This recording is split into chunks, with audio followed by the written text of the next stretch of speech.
Welcome to the Zweig Letter Podcast, putting architectural, engineering, planning, and environmental consulting experts straight talk in your ear. These podcasts deliver great interviews with industry leaders and Zweig Group's 3 decades of invaluable research, leadership, management, marketing, client, and HR advice directly to you, free of charge. The Zweig Letter Podcasts let you develop personally and professionally, wherever you are.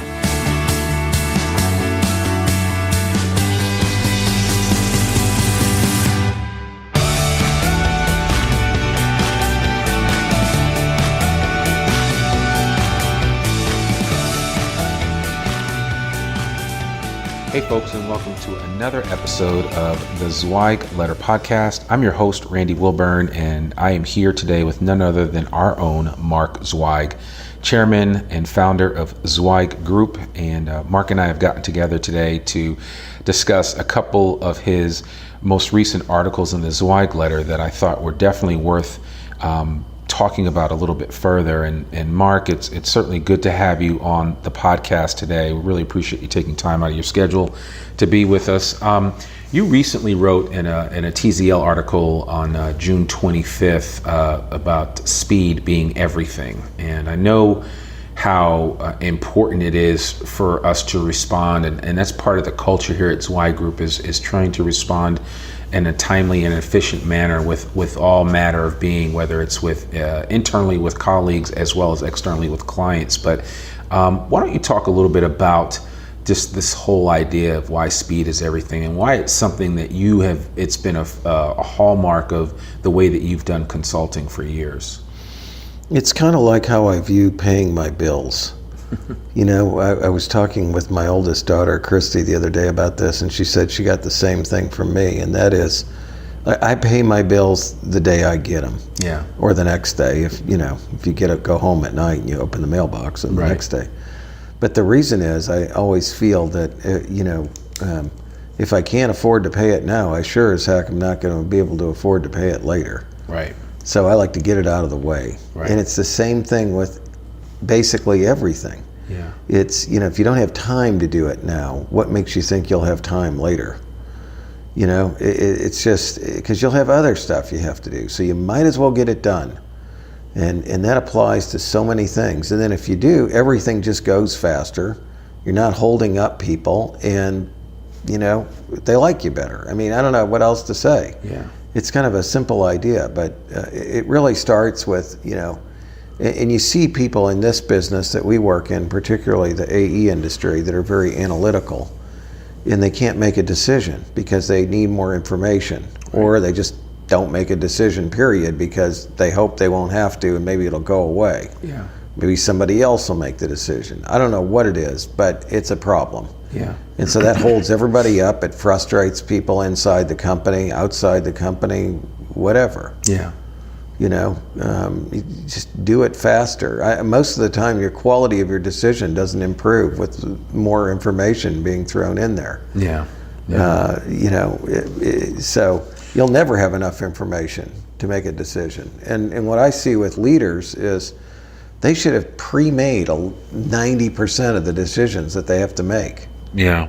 They should know already how they're going to respond to something before it hits them. It's not like if there was any anticipation or thought applied to their business and what's likely to happen, they would have been able to figure out that this was something they were going to need to make a decision on, so the decision could already be made. Does that make sense? It does. It makes a lot of sense. And when I think of specifically decision making, I always go back to one of the stories that you told me a long time ago about Jerry Allen making decisions, especially from an M&A standpoint. Yeah. And I'd love for you to maybe just to kind of retell that story about, his ability just with a little bit of information to make a decision and move on it very quickly. Even maybe it surprised you. I don't know if you remember that one story. Oh, yeah. Yeah. So you could call the guy and tell him about a company, and he would immediately get off the phone and call the CEO, and he'd be there the next day, and then the day after that he'd call you from the airport and tell me he bought it. Yeah. I mean, it was like, what? It was unbelievable how fast that guy could move. But he knew what he was trying to do. So if something met that test, then boom, it was done. Yeah. I mean, they don't cut many CEOs like that today. It's just a lot of times I think you see, and we go into a lot of different firms, and sometimes they're hampered by the organization because there's so many people that need to be involved in a process that it just actually kills your ability to move quickly. Yeah, absolutely. So it's a major problem. I know this is another area for you that's a real big issue, but like returning phone calls and emails. But what's your take on that with regard to speed? I know some people like to let things marinate when it comes to getting back to somebody on an issue or something like that, or responding with an email. But you never seem to wait to get back to people on things. Yeah, Bill, I just, people appreciate it. They don't want to be hung up. Sometimes it's a little bit annoying. Yeah. Yesterday I had somebody in the firm that sent me something to look at, and then like an hour and a half later they're at my desk. I had other things I had to do. They're at my desk, and I said, look, I haven't had time to look at it. Well, you want me just to wait and we can do it together? No, I haven't had time to look at it yet. Give me a minute, okay, and then I'll look. I mean, the expectation just gets greater. Yeah. Greater and greater. Yeah. But everybody wants to get their job done. Nobody wants to be held up. And so, you can't underestimate how important it is to try to respond to people quickly. Yeah. They like it. They like it, and it keeps everything going. It's the grease that keeps the machine moving down the road. Yeah. So what about specifically like lead follow-up and you get a request for your services or for your work and then a lot of times you could take forever to get back to them, maybe because you're looking for the right words to put in a proposal or something like that. What would you say to responding quicker, especially when it comes to lead follow-ups? Everybody loves it. Again, I mean, the client assumes that you're going to do a better job right away. Yeah. Than somebody who doesn't respond quickly. Yeah. And it applies to both of my businesses. They're always shocked when they send you an email and 5 minutes later you call them back. Right. I'm just I'm not used to that. Yeah. Why aren't you used to that? Well, because everybody's doing the shit that they probably should have done 2 days ago now because they put that off. I mean, it's, Right. This is really what I'm saying. It's like, if you don't have time now, what makes you think you'll have time later? Yeah. So then everything shifts. Yeah. Everything's late. Everything's slow. Everything's, a slower response. So I've seen people lose jobs, because they didn't respond at 4:30 on a Friday afternoon. Right. It's really interesting to me too, as you move up the food chain in the hierarchy of the organization. Maybe a food chain's not a good term for that. That has a negative connotation. But as you move up the hierarchy, and you look at top people, one of the people we have coming to speak at our upcoming Hot Firm Conference and AE Industry Awards is the founder of Blinds.com. Oh, okay. And, one of the reasons, the reason is this guy, he sent an email on a Friday night around 6 or 6:30 and said, it was just a mass email, but if you had any questions about their products or comments as a customer, to let them know. Mm-hmm. So I sent a comment back on how a particular valance fits on the blinds. Yeah. This guy responded to me immediately. It's Friday night, he's in Houston. Okay, we went back and forth till like 8 o'clock at night on a Friday night. And I thought, holy cow. So I looked this guy up, $200 million company, Blinds.com. Okay, and he's responding like that. He's the founder, and he's got a history of successful management of growing enterprises, and that's how he's responding. And he's got a company that's selling blinds, $1,000, $1,500, $2,000 order at a time, for a whole house, and that's the level of response you get out of the guy. Yeah. It really said something to me. Yeah. Like, this is why this guy's successful. Exactly. Okay. Yeah, and it's so funny because you I guess probably because of your experience with them, you actually referred me to them, and then when I reached out to them to get some samples and some other stuff, they were so quick to get back to me, even though they aren't physically here in my neighborhood. So it was kind of impressive. I just ordered another whole house full of blinds from them yesterday. It's a pain. Their site is really good though, but it's a major effort to order them because you have to have such precise measurements on everything. Exactly. And there's a lot of options, but the point is, that's the response this guy gives. $200 million company. Yeah. And you just see it all the time. I mean, the people are just like, well, I'll get to that later. My personal life's more important or whatever.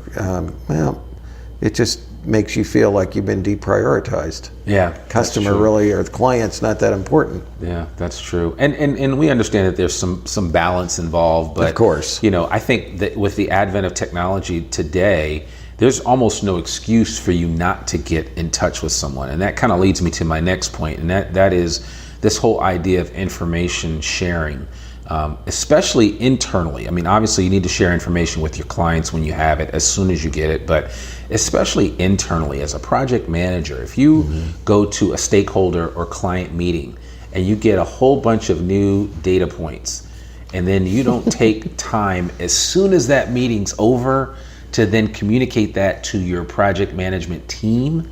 Just a couple years ago, I was at an architecture firm, an AE firm, I should say, and talking with them, doing some work with them, and it came up that the structural engineering department worked one weekend, all weekend, day and night, to hit a deadline, and it turns out that the deadline had been pushed off like a month, and nobody told them. And they were furious, let me tell you. Yeah. They were absolutely furious, only because the architect managing the job just didn't pass down the fact that the deadline had completely changed.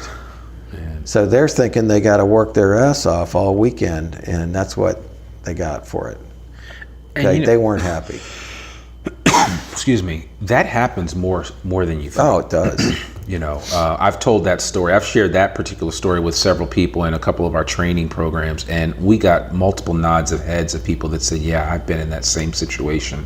So it's unfortunate, but you need to share that information early and often with as many people as possible, just to keep folks in the loop. And I've even learned about the benefits of doing that. You don't share in a timely manner at your own peril. So I certainly want to encourage you to think about that. How about when it comes time to dealing with criticism and or praise? Speed is of the essence. I do something amazing the first of the month, and then I hear back from you as a leader at the end of the month. That's really not acceptable, right? Yeah. Well, it just everybody. It's so much more meaningful if it's done quickly. Yeah. Otherwise, again, it feels like it's not sincere, or you didn't really mean it, or a lot of bad thinking goes on between the time that you gave the praise or the criticism versus when you should have. Yeah. It could be harmful. Yeah. Yeah. I was out looking at one of my jobs yesterday, and the carpenter had done had a very tricky stair rail system that we had to put in this old house built in the late 1800s, and he did a nice job on it. And I thanked the guy, and it just meant so much to him. Yeah. But if I'd have sat back like 3 weeks later and said, hey, you did a good job in that stair rail, that guy could have been pissed. Yeah. Like, he came in here so many times, he never once even noticed what I did. Yeah, like it was an afterthought. Yeah. You see what I mean? Yeah. So, yeah, you got to do it. And the same thing, you don't want people to make the same mistakes over and over. No. If you see them doing something that's stupid or easily avoided, then, of course, you need to, the sooner you can address it, the better off you are. Well, yeah, and some people don't want to step on other people's toes, or they have a hard time delivering bad information or guidance like that. But you've never struggled with that. I think you've always been, for the most part. I don't know. I do struggle with it. There are people do a million things I'd like to say something about, but I don't, because I don't want to just be a jerk. Yeah. All you'll do is give negative response then. Yeah. You can easily fall into that trap. So there's a fine line. Yeah, there's a fine. You can't say everything to everybody that you think they need to do differently. Yeah. It's just not. I don't think it's the way to be loved. Yeah, that's true. But when you can legitimately help somebody, you should talk to them and you have to. Get that off your chest. And you talked about paying your bills earlier, but billing and collection, I know, speed is of the essence with that. And I know we don't play around here at Zweig Group. And when we tell other firms how we bill and when we bill, I think it's really important that people need to understand that, especially how we separate out our billing from our reimbursable expenses. And that's one thing to do. I'm not sure that's as much of a panacea as some people think, but it's one little ploy you can do. But the major thing that we do is we don't sit on bills for a long time. Yeah, there are lots of AE firms. They finish a job on the 2nd of the month. They don't bill it until the last day of the month. Yeah, or they wait till the last day of the month, and then that gets billed like 7 days in the next month. Yeah. Now 35 days have elapsed for no reason. Yeah. That's dumb. Yeah. Okay, that's why we have a really, I think I just looked at our open book report. Our average collection period is still under 30 days. Yeah, and the average collection period in the design industry is 77, according to our financial performance survey of 2018. 77 days. And if you look at it, you'll figure out why. I mean, people will say, well, you're not in the same business. There's some truth to that, but not 47 days worth. Right, exactly. The truth. Yes. Okay, I can tell you that. Yeah. It's a lot of bad, sloppy, slow practices where people just don't act like they're concerned about getting the bill out and getting paid. Yeah, and here's the scary thought: when you add in the figures for work in process or work in progress, the numbers can be astronomical. Well, I mean, according to our industry averages, the numbers go from 77 to 94 days. Yeah, exactly. That's they're 3 just months. building up that That's 3 months. It's 3 months of expenses that you have to have in cash in order to pay your damn bills. Yeah. Think about that. That's a lot of money. I know. Cash or credit, I should say, but it's a lot. Yeah, it's a lot. It is a lot, and just all you have simply the math equation is simply to take your annual revenue and divide it by 365 days, and that's how much cash you need to operate each day. Yeah. And if you don't have that, however many days it takes for you to get paid. People don't understand that's a really simple math problem, isn't it? It is. It is a simple math problem. So I'm not very patient. I'm going to get my bills out immediately, and I'm going to get paid. This stuff of waiting 45 days till you even follow up is insane too. Why not follow up? Did you get the bill? When will it be processed for payment? Do you have any questions? Yeah. Right away. Exactly. Let's get it paid. In the contracting world, it's so different. It's like they send you a bill on Wednesday at noon, and Wednesday at 1 o'clock they're calling you asking if they can pick up a check. I mean, you wouldn't believe the difference. Yeah. That sounds like an exaggeration. It's not. It's not. Yeah. It is not an exaggeration. Yeah. They'll get that, and we're like, it's going to take us a couple days to get it into the system and get it paid sometimes. Yeah. But sometimes we just have to write them a check because they're so desperate, or they seem like they are. But they're still driving around in nice trucks. I mean, so they're not that desperate. No, they're not hurting. They're just not stupid. Then they're not overly patient like we are. Yeah. That's interesting. I tell people, on the general contracting side, my AR is 0.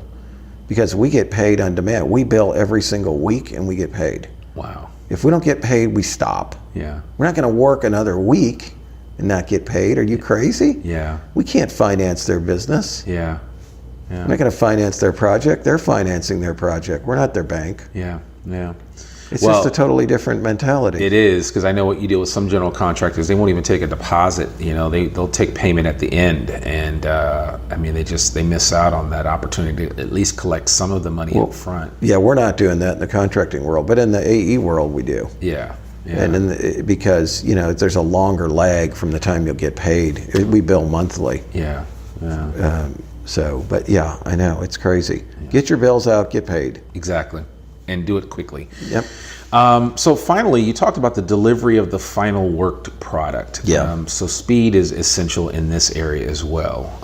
Talk about that just for a second. Well, because so many firms blow the deadline and don't get things done on time. When you get done early, think about how that differentiates you. Yeah. I mean, just imagine what it's like for the client to who has an expectation that, geez, these guys are never meet their deadline, or that everybody I deal with in the AE world is late or not meeting their deadlines. And I find this one company, not only did they do it, but they did it 2 weeks early. Yeah. Whoa.